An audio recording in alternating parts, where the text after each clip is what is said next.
y se titula Factores pronósticos en heridas por disparos en la cabeza, una serie de 110 pacientes quirúrgicos y revisión breve de la literatura. Aquí dice, parte del artículo, son predictores de buen pronóstico A, edad del paciente, que sea adolescente o joven, B, puntaje de Glasgow alto en el preoperatorio, C, ausencia de pupilas anormales y D, ausencia de hematoma intracerebral. Es decir, de estos 4 predictores de buen pronóstico, Pablo Albarracini solo tenía uno.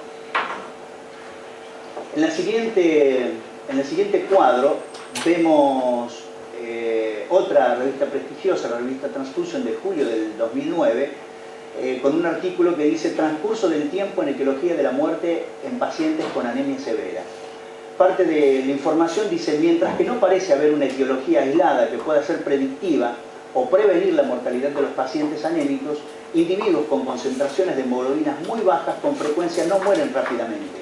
Por lo tanto, parece haber una ventana de tiempo potencial donde los médicos de medicina transfusional pueden intervenir. Es decir, aun cuando un paciente se encuentra con un recuento sanguíneo muy bajo, siempre hay tiempo de administrar lo que científicamente sea posible. Es decir, no es cuestión de firmarle un certificado de defunción al paciente por adelantado, como lamentablemente ha ocurrido en muchos casos. Ustedes saben que muchas veces cuando un paciente testigo de Jehová rehúsa ser transfundido, lo que sucede es que muchos médicos no quieren usar las alternativas y entonces sencillamente se decide no hacer nada. Algo que es, por supuesto, muy peligroso, no solamente para la vida del paciente, sino también porque el médico podría, o el personal de salud, podría incurrir en abandono de persona. En el siguiente artículo, este es de la revista alemana Kirov, que dice Testigos de Jehová e injuria severa con hemorragia inminente, ¿cuán complejo es el tratamiento? El reporte dice, en este reporte de un caso se describe el enfoque terapéutico de un paciente con trauma múltiple, injuria cerebral traumática, trauma de tórax y laceración de hígado, quien fue tratado sin productos sanguíneos, además de los conceptos terapéuticos como la administración de factores de la coagulación, eritropoyetina recombinante y hierro, se consideran los aspectos éticos y legales como parte de la discusión. Es decir, este artículo habla del caso de un testigo de Jehová con politraumatismos que fue tratado con diversas técnicas alternativas, como pasó también en el caso de Pablo Albarracini. Este otro artículo es de la revista Current Treatment Options in Neurology, del 8 de febrero del 2012. Se titula Transfusión de glóbulos rojos y alternativas a la transfusión en injuria cerebral traumática. Y dice, la cantidad de datos prospectivos de alta calidad para ayudarnos a tomar decisiones sobre cuándo se debería transfundir a pacientes con injuria cerebral traumática, Traumatic Brain Injury en inglés, es muy pequeña. Los médicos pueden intentar reducir el requerimiento transfusional por medio de limitar la flebotomía, minimizar la hemodilución y proveer apropiada profilaxis de la hemorragia gastrointestinal. Actualmente la eritropoyetina es de gran interés como un potencial agente neuroprotector. Es decir, como también se había mencionado antes, no hay un umbral claramente establecido para decir cuándo debería transfundirse a un paciente. Pero como vemos en este artículo, sí es fundamental siempre limitar la flebotomía y, por supuesto, cuidar o prever la hemorragia gastrointestinal. Este artículo de Arches of Surgery dice administración de agentes estimulantes de la eritropoyesis y supervivencia después de injuria cerebral traumática, un estudio prospectivo. Dice, la administración de agentes estimulantes de la eritropoyesis demuestra una significativa ventaja de supervivencia sin un incremento de la morbilidad en pacientes con injuria cerebral traumática severa. Es decir, la eritropoyetina demuestra ser una alternativa de calidad a las transfusiones de sangre, que en algunos casos parece ser mucho mejor porque la eritropoyetina tiene un efecto neuroprotector.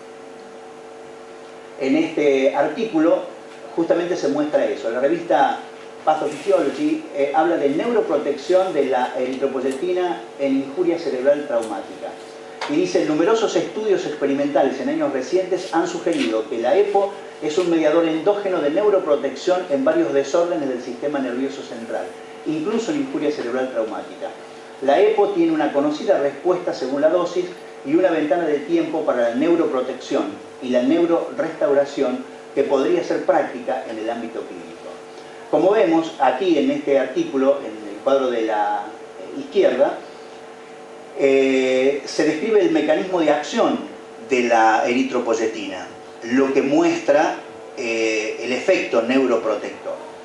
Y sin duda, como dice aquí este artículo, en el caso de Pablo Albarracini, la EPO resultó práctica en el ámbito clínico.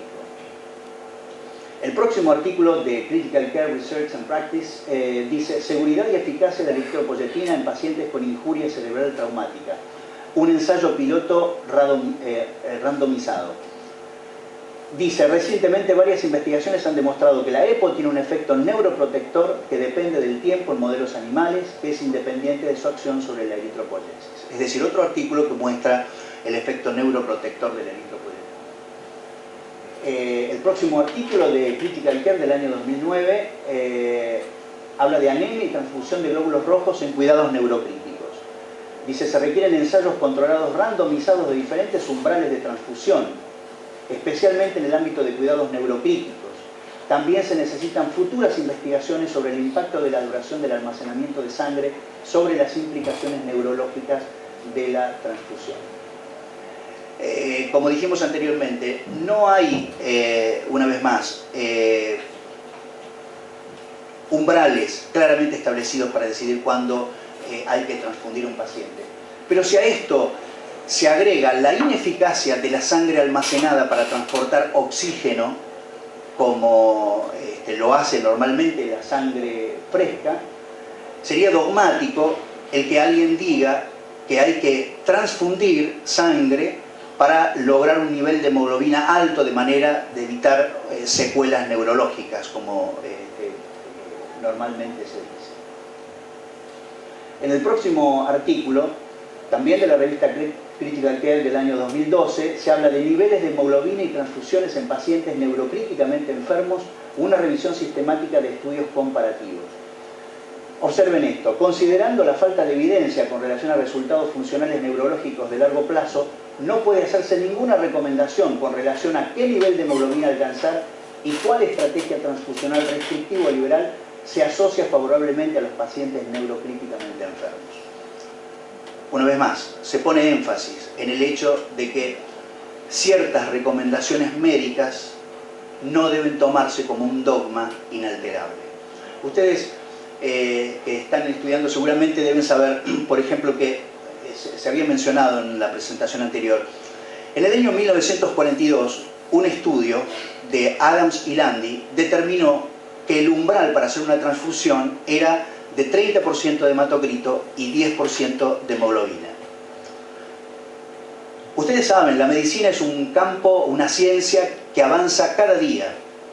En muchos casos, ciertos procedimientos o terapias que se utilizaban hace 1 o 2 años, hoy se consideran obsoletos. Sin embargo, llama la atención que 71 años después del estudio de Adams y Landy, todavía algunos médicos u otros profesionales de la salud siguen pensando que hay que transfundir un paciente si el hematocrito baja de 30% o la hemoglobina baja de 10 gramos. Así que es bueno tener en cuenta lo que dice aquí la revista Critical Care. Otro artículo de esta misma revista del año 2006 dice anemia, transfusión y práctica de flebotomía en pacientes críticamente enfermos con estadía prolongada en UTI. Dice, a pesar de umbrales bajos de hemoglobina, la anemia, flebotomía y transfusiones son comunes en pacientes en UTI con estadía prolongada. Una pequeña disminución en el volumen de las flebotomías se asocian con requerimientos transfusionales significativamente reducidos en pacientes con internación prolongada en UTI.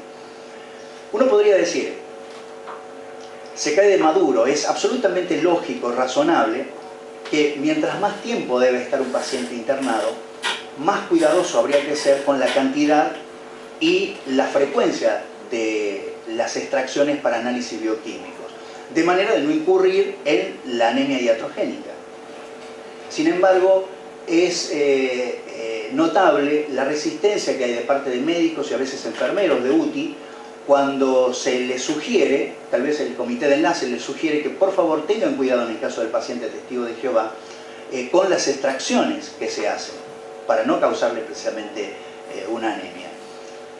Y si esto es importante en el caso de un adulto, pensemos en lo importante que es en el caso de un niño.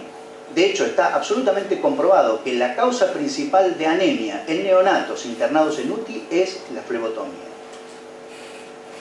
El próximo cuadro, hace una revisión de los diferentes métodos, técnicas o recursos que se utilizaron para salvar la vida de Pablo Albarracini, o como dijimos, de otros pacientes testigos de Jehová que también han estado en estado crítico y que no recibieron transfusión de sangre alógena. Bueno, como dice aquí el primer punto, fue muy importante el trabajo en equipo multidisciplinario. Sin duda, hematología cumple un rol muy importante. Tiene que dar la dosis de eritropoyetina apropiada, porque muchas veces en casos como estos las dosis son muy bajas y por supuesto esto no ayuda a la recuperación pronta del paciente. Pero además hematología tiene que velar para que la EPO se pase junto con la vitamina B12, con el ácido fólico, con el hierro endovenoso, que se usen factores de coagulación en caso de que sea necesario. Por otra parte, por ejemplo, el laboratorio también es importante para, como dijimos, limitar al máximo la flebotomía, enviar un buen extraccionista para que las extracciones se hagan de manera apropiada y, si es posible, hacer uso del monitoreo transcutáneo. Anestesiología tiene un papel importante viendo cuáles son las mejores drogas para la sedorelajación. Cirugía, por ejemplo, viendo cuándo es el mejor momento de intervenir. Infectología, diseñando un plan antibiótico eficaz, etc. Así podríamos seguir mencionando diferentes servicios. Y entre las cosas que se utilizaron, como dijimos, está la eritropoyetina en altas dosis, hierro endovenoso, ácido fólico, vitamina B12, factores de coagulación, flebotomía diagnóstica restringida con tubos neonatales, sedación y relajación muscular, cirugía abierta de urgencia ante hemorragia digestiva aguda y antibioticoterapia combinada focopulmonar y meningia. Pero por sobre todas las cosas, respeto absoluto a la voluntad expresada por el paciente en el documento Directivas Anticipadas. Este cuadro que estamos viendo muestra en la parte de la derecha la portada del folleto del 15º Congreso Mundial de Anestesiólogos que se realizó aquí en la ciudad de Buenos Aires en el mes de marzo del 2012 en la Sociedad Rural.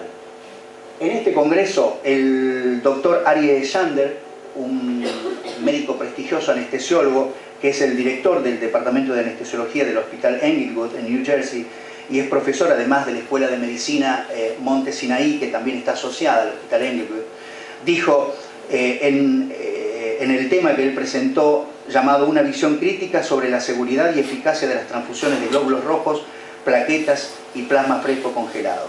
Citando del National Institute of Health, el doctor Shander dijo: es aleccionador considerar que si un nuevo agente con un estado prolongado de portador silente y de transmisión sanguínea eficiente, prototipo HIV, fuera a aparecer, los recolectores de componentes sanguíneos estarían escasamente mejor preparados para impedir una epidemia transmitida por transfusión que lo estuvieron en los días tempranos del SIDA en 1977.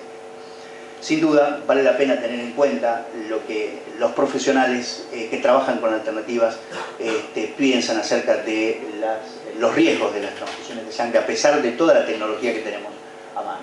Y por último, en el cuadro de la izquierda ustedes ven una fotografía del stand del Servicio de Información Hospitalaria de los Testigos de Jehová, que estuvo presente en ese congreso, a donde se distribuyeron entre más de 120, entre anestesiólogos que provenían de 120 países del mundo, unas 2.500 carpetas con bibliografía médica, además de un DVD, serie documental, entre los cuales está el video que ustedes van a poder ver a continuación si es que desean quedarse.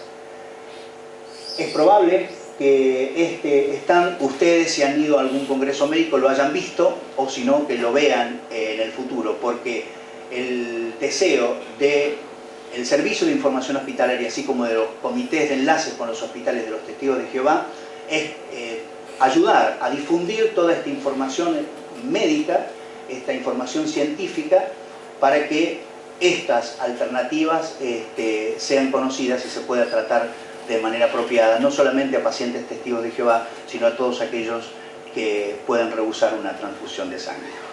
Muchísimas gracias.